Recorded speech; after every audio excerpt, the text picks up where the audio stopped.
guys, so today's supposed to be a location review, so I figured to do it a little differently. Me being a student, I'm always looking for different ideas of places to study that are more quiet but not out of the norm, or I guess you could say out of the norm, kind of, because I know for me, studying at my house, my parents live here. I'm not the only one that lives here. People are naturally noisy, so it's always more of a challenge for me to find that quiet spot to get, that hour of studying in that I need a day. So a couple places that I, usually go to, check out is I do like to go to Starbucks.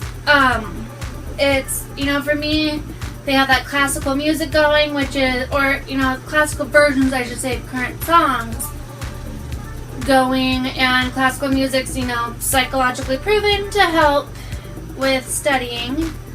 I also enjoy going to a public library. If you need complete silence. The only warning I have about that is, at the public library, you do have little kids.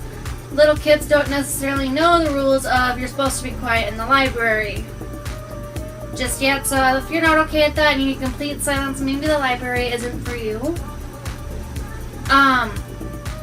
Another place that I've been known to check out, and I've seen a lot of people use as well, are those Starbucks cafes inside of Barnes & Noble.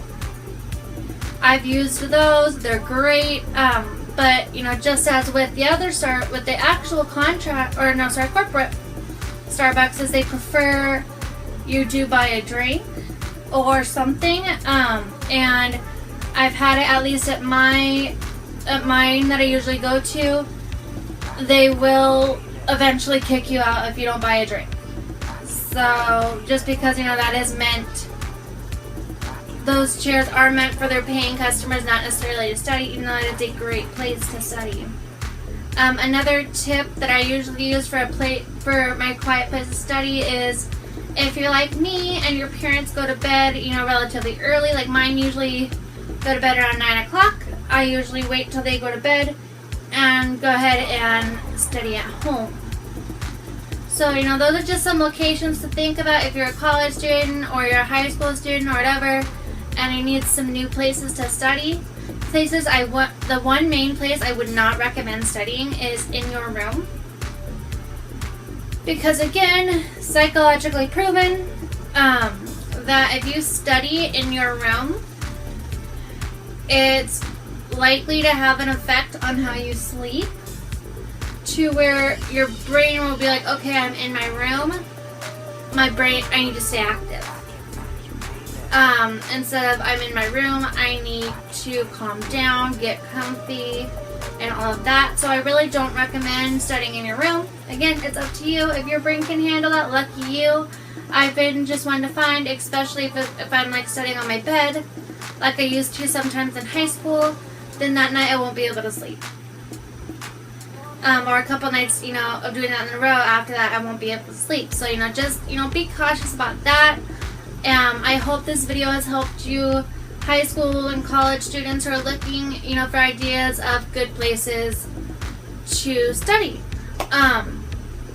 If you like this video, go ahead and give it a thumbs up.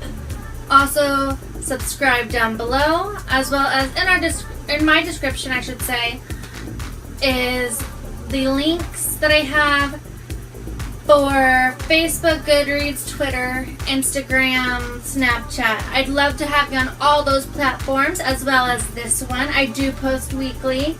So with that being said, I hope you all have a phenomenal week, and stay clustered.